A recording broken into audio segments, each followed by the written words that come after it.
क़यामत वाले दिन आदमी का पांव अपने रब के सामने से नहीं हट पाएगा कि जब तक कि वो 5 सवालों के जवाब ना दे दे।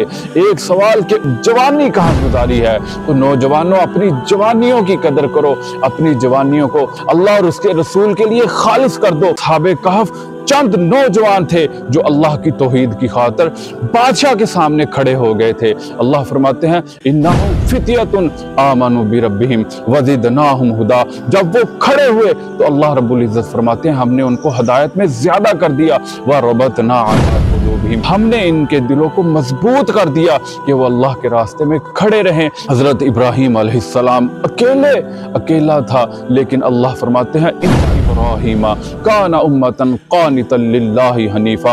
इब्राहिम अकेला एक उम्मत था जो बादशाह के सामने खड़ा हुआ कि मेरा रब तो मशरिक से सूरज निकालता है, तू मगरिब से निकाल के दिखा। जिसने बुतों को रेजा रेजा कर दिया। और कौम के लोग कहते हैं समिअना फतन यज़कुरुहुम युक़ालु लहू इब्राहिम, कि इन बुतों को रेजा रेजा करने वाला जो इंसान है वो एक नौजवान है जिसका नाम इब्राहिम है। तो नौजवान जब अल्लाह के सामने खालिस हो जाता है तो अल्लाह रब्बुल इज्जत उससे अपने दीन के बड़े बड़े काम लेते हैं।